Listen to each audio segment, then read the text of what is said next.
Hey all, it's Matt, your average gamer, and today we've got something different for you. This is my top 10 Elden Ring builds with pros, cons, and analysis on each build. We'll be taking on side bosses and remembrance bosses, including Malenia and Blasphemous in this video.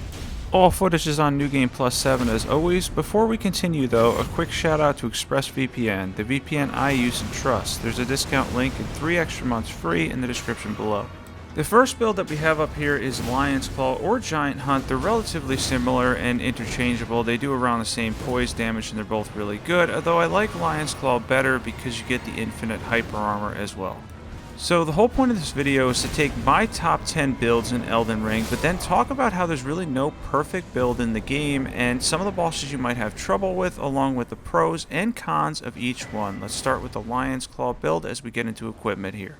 Now, normally you'd use Guts with this in heavy affinity, but I wanted to show off that the Brick Hammer in Flame Art, if you want to go for a Faith build, has a B in Faith scaling and a C in Strength. Now, for this we use the Ritual Swords Talisman, Dragon Crest Great Shield Talisman, Fire Scorpion Charm, Shard of Alexander, Fire Tier, and the Stance Breaking Tier. Let's get into stats.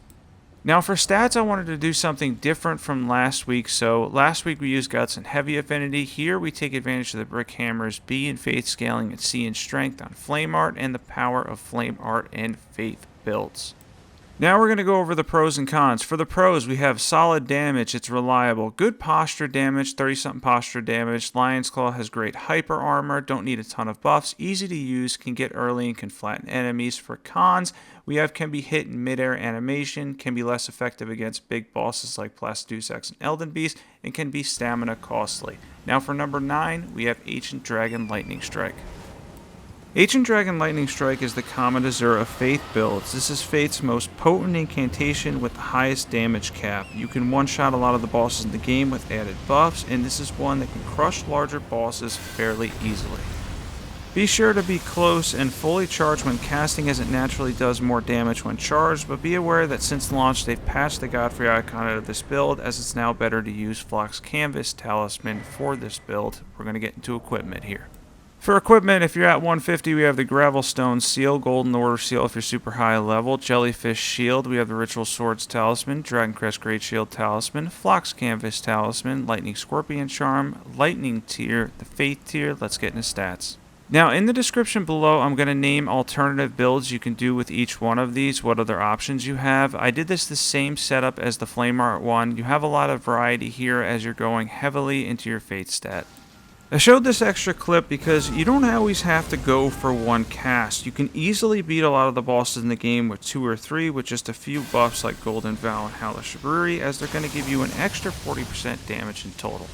Yeah, in a lot of cases, mid-fight you'll have time to cast it again, so don't be too concerned with that. If you do a lot of damage but you don't take them down in one shot the first time, go for a second cast and you'll take them down. Ancient Dragon Lightning Strike is really good and very powerful for Faith builds.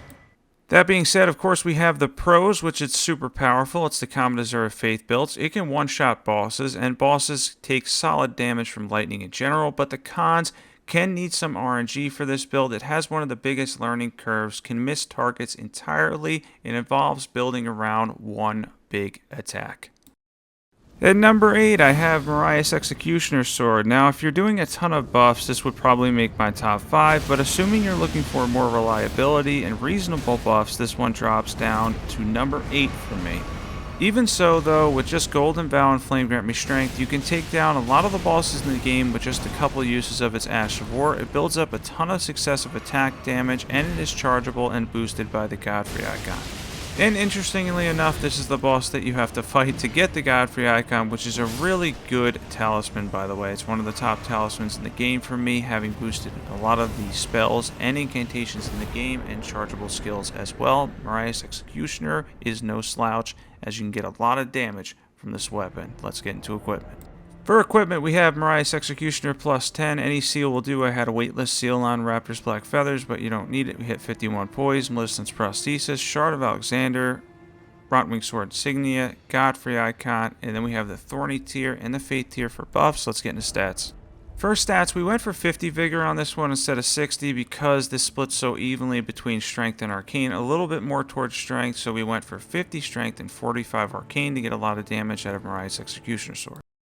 And here, the pros are it can one-shot bosses when buffed up, easy to use and understand, can knock low poise enemies down, and successive attack damage. The cons are long charge time, quick bosses like Malenia and Malekith can be an issue, and it's pushed into 2 stats equally and kind of acts almost like a quality weapon.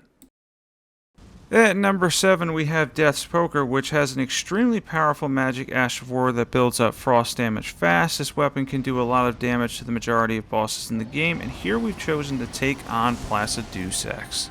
Even with solid resistances, he has Death's Poker can still hit for 5,000 to 7,000 damage on the Ash of War that leaves the trail with just a few buffs. This is an incredible weapon and easily is one of the most devastating in terms of pure magic damage and the frost buildup you get from it. Pick this weapon up if you're a mage or battle mage, as you can build around it to make a powerful character that can cruise through most bosses with ease. This is a personal favorite on this list and one of the most fun weapons I've used in the game. The Ash has 3 different things you can do with it technically as well, which is really cool, and it's just an awesome weapon in general. This is an incredibly powerful weapon and a perfect mage sidearm.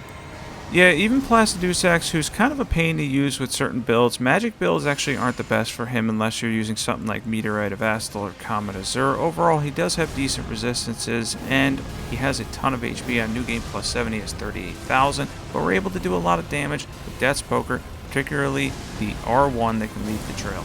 And that's definitely the way to go. If you're looking to use this weapon, I would recommend the R1 or RB if you're on Xbox for this, because it does so much damage. You get a ton of the frost buildup, a ton of magic damage, and enemies continuously will take damage as they sit in it, and it's really good because it scales purely with your intelligence stat as well.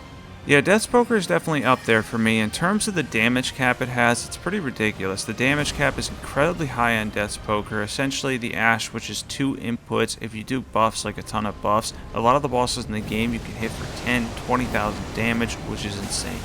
And Placid Deus Ex is definitely one of those ones that's going to sit in it and take a lot of damage. Even with decent resistances and that 38,000 HP he has on New Game Plus 7, he's still going to sit there and take consistent damage from it. By the way, if you're ever having trouble with him, stay aggressive. He has a rather slow moveset, and no doubt you'll end up getting a victory in no time as long as you pressure him and stay consistent. He does have a moveset that is on the slow side. Nevertheless intimidating though, because he does have a very hostile moveset in the sense of how he makes the arena. The arena becomes hostile when you enter it, and it kind of stays that way throughout the fight. That is one downside there, but as long as you don't get intimidated, you can take him down just like you would the Fire Giant. Let's get into equipment for this build. Now we're using Death's Poker. By the way, the 150 stats for my Battle Mage and Mage will be timestamped in the description below. The Spellblade set will boost this: Ritual Swords Talisman, Shard of Alexander, Magic Scorpion Charm, Dragcrest Great Shield Talisman, and then we have the Magic tier and the Faith tier if you're at 150 as well.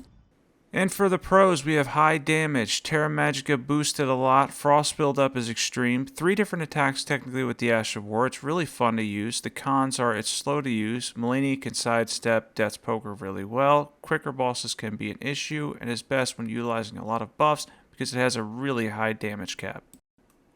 At number 6, we have Comet Azur, one of the most powerful spells you can use since launch. Not much has changed in the world of Comet Azur, as it can still crush bosses that are big or slow moving, and it can stack up damage fast. The spell doesn't need a ton of buffs, as just using Terra Magica, the Jellyfish Shield, and maybe Golden Vow, Ash of War Incantation will be plenty for this build. By the way, for anybody that's having trouble with Commander Niall, he's very easy as a mage if you're using Comet Azur. You can use Terra Magica before the door and still get the boost, and when you go through, use the Jellyfish Shield, and we have Lucett's Staff. We're going to go over equipment in a minute, and you can absolutely destroy Commander Niall with Comet Azur.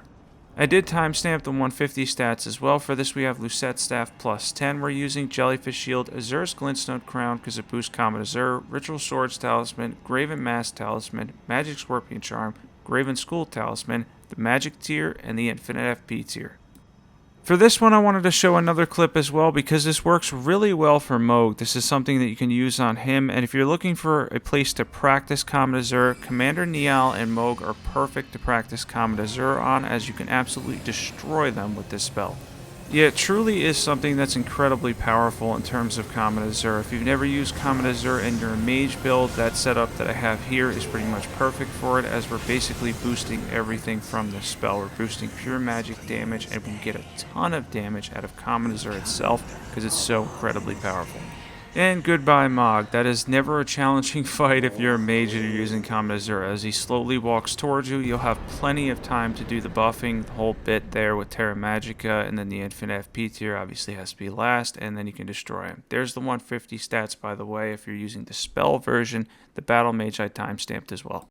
Here, the pros are it's extremely powerful, can obliterate standing targets, doesn't need a ton of buffs, easy to understand and use. The cons, slow to use, moving targets may give you trouble, can be hit or miss, not reliable for mobs or for longer boss battles. Those are the downsides to Comet Azur. That being said, it's an extremely overpowered spell. At number 5, we have Mohgwyn's Sacred Spear, one of the best bleed options in Elden Ring. You can easily make an overpowered bleed build using this spear, as you'll build up bleed fast while also doing massive fire damage. This is an incredibly powerful Ash of War that at times feels flat out broken, and I don't say broken fairly often in my videos. However, it can go through walls, has solid range, stun bosses often, particularly smaller bosses. With the amount of bleed procs you can get, you can actually even stun them because it procs bleed so frequently, and the fire damage on it is insane. Add this to your build if you're looking to make a bleed build that can wreak havoc at a mid-range. Mohgwyn's Sacred Spear is one of the best weapons in the game. Again, it is ridiculous how powerful this weapon art is, and it's the best part about the weapon, as it can absolutely destroy bosses. By the way, I think I found out that it was Mohg. I keep saying Mog. I'm not sure which one is correct, but you guys can correct me on that. For this, we have Mohgwyn's Sacred Spear plus 10. We have the Arcane Scaling Seal and the Dragon Communion Seal, White Mask, Ritual Sword Talisman, Shard of Alexander, Lord of Blood's Exaltation, Fire Scorpion Charm, Fire Tier, Faith Tier. Let's get into stats. First stats, I did the stats for this one identical to Marais Executioner, so you can use both, because I'm going to write some combination builds, things you can do in the description below. But for this, you can actually go minimum strength and 60 arcane to maximize the weapon art. For pros, it's extremely strong Ash of War, crazy fire damage and bleed, good range and can go through walls, easy to use. For cons, slow and leaves you a standing target, fire and bleed resistant bosses, notably bad against Elden Beast, but overall you'll cruise through bosses with Mohgwyn's Sacred Spear. Yeah, the only one that's going to give you a ton of trouble is Elden Beast. And at number 4, we have the Darkmoon Greatsword. Based on some feedback, like Lion's Claw, I moved this down 1 and put it outside of my top 3. Still, this is one of the most FP-friendly ways to do solid damage at a reasonable range while also being chargeable and being boosted by Terra Magica. The damage cap is good too, and the amount of frost is decent up close. However, it does lack frost build up at a range. It does stance damage as well to bosses over 30 with each beam, so it's a great way to get in posture breaks as a mage build. Yeah, this is something every mage should have, or at least battle mage if you're looking for that type of style. I know some people like sticking to just spells, but if you're looking for a weapon that can go with spells and has an Ash of War that scales purely with intelligence, look no further, because the Darkmoon Greatsword is an awesome FP-friendly weapon that does a lot of damage. We took on Loretta because the number 1 build we're going to be taking on Malenia, so we had to go down towards her arena there, and we ended up fighting Loretta with Darkmoon Greatsword, and despite her reasonable magic resistance, we were able to do a fairly decent amount of damage with it because it's just a very powerful weapon in general, and we think we even got a posture break in there. Let's get into equipment.